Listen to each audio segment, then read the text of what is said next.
Hi guys, welcome to my YouTube channel Vishnu coaching centre. प्यारे दोस्तों, आज हम लोग कक्षा 10 गणित प्रश्नावली 4.2 द्विघात समीकरण के प्रश्न नंबर 5 को पढ़ेंगे। प्यारे दोस्तों, इसके पहले सभी क्वेश्चन को अच्छे से बताए गए हैं। उन सभी वीडियो को आप शुरू से अंत तक जरूर देखें। तो चलिए अब हम लोग पढ़ते हैं प्रश्न नंबर 5। प्रश्न नंबर 5 में देखिए क्या कह रहा है हमसे कि एक समकोण त्रिभुज की ऊंचाई, एक समकोण त्रिभुज की ऊंचाई इसके आधार से 7 सेमी कम है। ठीक है। यदि कोण 13 सेमी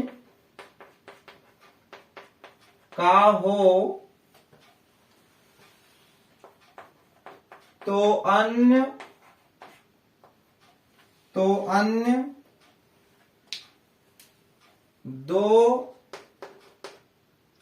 भुजाएं ज्ञात करें। ठीक है दोस्तों, ध्यान दीजिए। प्रश्न में कह रहा है हमसे कि एक समकोण त्रिभुज की ऊंचाई, सबसे पहली बात हम आपको त्रिकोणमिति पढ़ा चुके हैं। वह त्रिकोणमिति अध्याय भी बहुत ही अच्छे से आप देखें, शुरू से अंत तक देखें, सभी पाठ को देखें, अच्छे से समझ में आएंगे। तो जो लोग ट्रिग्नोमेट्री यानी त्रिकोणमिति पढ़े हैं उनको तो समझ में आ जाएगा समकोण क्या है, कोण क्या है, लंब क्या है, आधार क्या, मैं पढ़ा चुका हूं, जरूर देखना आप। फिलहाल अगर नहीं देखे हैं तो सवाल देखें तो भी समझ में आएंगे, लेकिन त्रिकोणमिति जरूर देखिएगा। कह रहा है कि एक समकोण त्रिभुज की ऊंचाई, देखिए ये समकोण त्रिभुज है। ठीक है, ध्यान देना दोस्तों। समकोण त्रिभुज हो गया, इसको ए मानो, इसको बी मानो और इसको सी मान लो, ए बी सी, कोई दिक्कत। कह रहा है कि एक समकोण त्रिभुज की ऊंचाई उसके आधार से 7 सेमी कम है यदि कोण 13 सेमी का हो। अब आप ध्यान देना, यह हमारा क्या हो गया, इसके अनुसार यह लंब हो गया, यह कोण है और ये आधार है। यह मैं आप लोगों को त्रिकोणमिति में अच्छे से पढ़ा चुका हूं, जरूर आप वो वीडियो देखिएगा। तो कौन कैसे लंब होता है, कैसे कोण होता है, कैसे आधार होते हैं, कैसे इसके सूत्र होते हैं, सब अच्छे से बताया गया है। तो फिलहाल यहां कोण हमारा दिया है कितना, कोण 13 सेमी है। तो कोण यही है ना, तो इसका मान दिया है 13 सेमी। कोई समस्या हो तो बताओ, नहीं है। फिर हमसे कह रहा है शुरू से पढ़े, एक समकोण त्रिभुज की ऊंचाई, जो ऊंचाई है दोस्तों इसके आधार से 7 सेमी कम है। मतलब आधार हमें नहीं पता है, अगर आधार पता हो जाएगा तो ऊंचाई जो है आधार से 7 सेमी क्या है, कम है। तो आधार यही है ना, तो मान लो आधार क्या, x मान लो। क्या मान लो, x। तो यहां कर लो कि माना आधार बराबर x तथा ऊंचाई। आप देखो प्रश्न में कह रहा है ऊंचाई जो है इसके आधार से 7 सेमी कम है।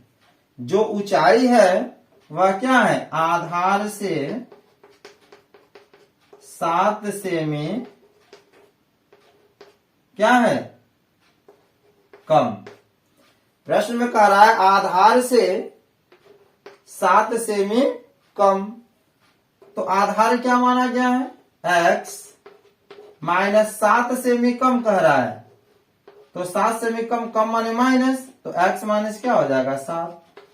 समझ में आया कि नहीं आया। अगर आपने आधार को x माना तो लंब को हम क्या कहते हैं, ऊंचाई कहते हैं। लंब को क्या कहते हैं, ऊंचाई कहते हैं। तो ऊंचाई हमारा कितना आ गया, x माइनस 7।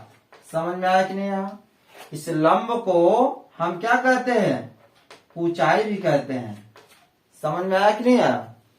तो हमसे कह रहा है क्या, तो अन्य दो भुजाएं ज्ञात करें। अब दो भुजा पूछ रहा है, एक हमें आधार का मान पूछ रहा है और एक हमसे लंब का मान यानी ऊंचाई का मान पूछ रहा है। ठीक, तो आप लोग जरा सूत्र पर ध्यान दो।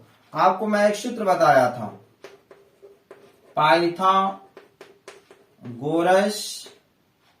पाइथागोरस प्रमेय। ठीक है दोस्तों, एक मैं आपको सूत्र बताया था पाइथागोरस प्रमेय। ठीक, तो पाइथागोरस प्रमेय बराबर सूत्र होता है, जरूर आप लोग त्रिकोणमिति देखें, कोण बराबर, ठीक है, यानी कोण स्क्वायर बराबर आधार स्क्वायर प्लस लंब स्क्वायर। ठीक है, ये पाइथागोरस प्रमेय का सूत्र होता है, कोण स्क्वायर बराबर आधार स्क्वायर प्लस लंब स्क्वायर। ठीक है, तो कोण देखिए क्या दिया है, कोण कितना है 13, तो यहां लिखिए 13 का क्या वर्ग है ना, तो 13 का वर्ग बराबर आधार क्या माना गया है x, तो x का वर्ग प्लस लंब यानी ऊंचाई कितना दिया है x माइनस 7 का वर्ग। बताइए दोस्तों, यहां तक समझ में आया। आप लोग सबसे पहले इसे नोट कर लें। चलिए ध्यान दें,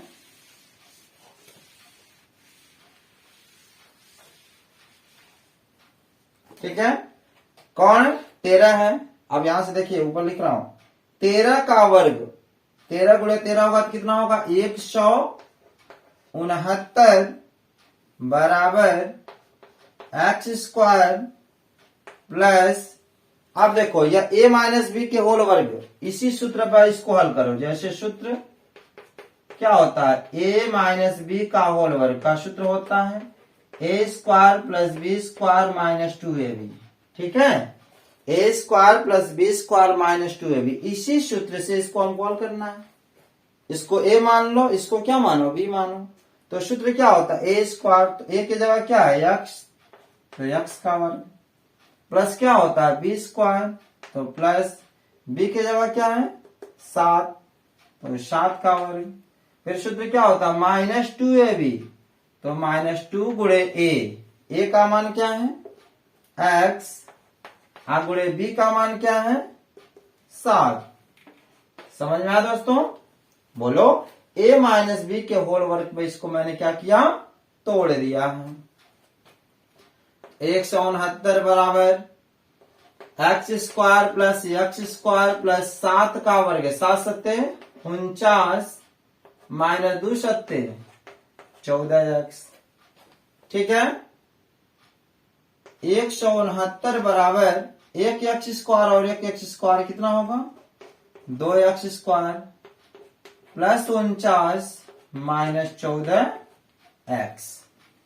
ठीक है दोस्तों, चलिए अच्छे से समझते चलें, निश्चित रूप से आपको सवाल आएंगे।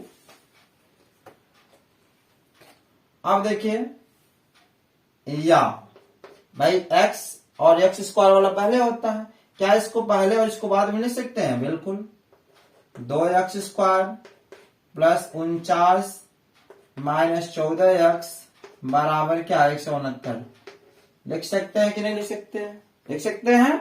चलिए सबको एक तरफ करो, 2x square plus 49 minus 14x, जब प्लस 169 है, जब इधर आएगा तो क्या होगा माइनस 169, जब सब इधर आ गया तो क्या हो गया 0।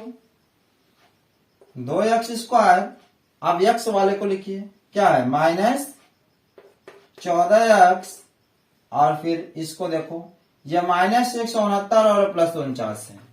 तो 169 में से आप 49 घटा दो, 169 में से 49 घटाइए तो कितना होगा 120, यानी चिन्ह क्या लगेगा माइनस, क्योंकि 169 क्या है बड़ा है। तो -169 में से 49 घटाएंगे तो क्या होगा 120 बराबर 0।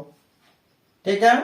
अब यहां ध्यान दें, जैसे मैंने आपको इसके पहले वाले क्वेश्चन में बताया था कि 2, 14 और 120 सब में कॉमन क्या है 2, 2 से भाग दे दो सब में, और जब 2 से भाग देंगे तो उधर जाएगा या 2 तो उधर 0 हो जाएगा। ठीक है ऑलरेडी। तो आप 2 से भाग दो तो क्या बचेगा x² माइनस, क्योंकि 2 से 2 कट गया, 2 सत्ते 14, 7 बार जाएगा 7x माइनस 2 से भाग दीजिए, 2 छक्के 12, 6 यानी 60 बराबर 0। समझ में आया? 2 से मैंने इसको सब में भाग दे दिया। समझ में आया? तो यहां तक समझ में आया? तो नोट करें जल्दी फटाफट, आप ध्यान दिया जाए।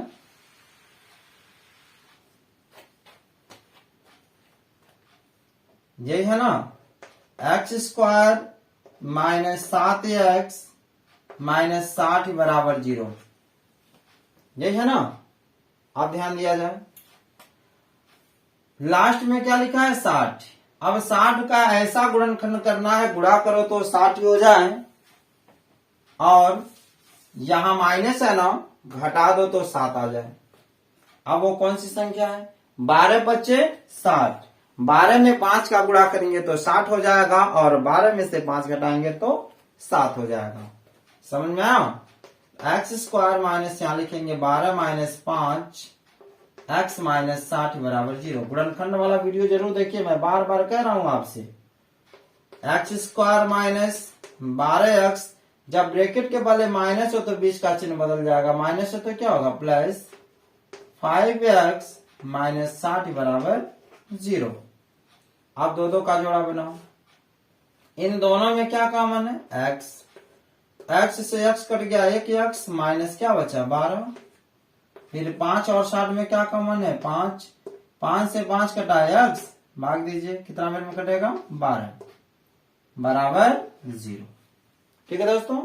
अब ये बताइए मिला, अगर ये मिला तो इसे एक बार लिखा जाए और इसे एक बार लिखा जाए।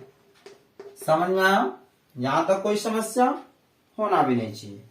और मैंने आपको क्या बताया कि जब भी समीकरण वाले सवाल में प्लस का मान हो तो प्लस का मान हमें रखने की जरूरत नहीं है। तो माइनस वाला लिखेंगे कि यदि x माइनस 12 बराबर 0, क्यों? क्योंकि जब माइनस 12 लेंगे उधर जाएगा तो क्या होगा प्लस हो जाएगा।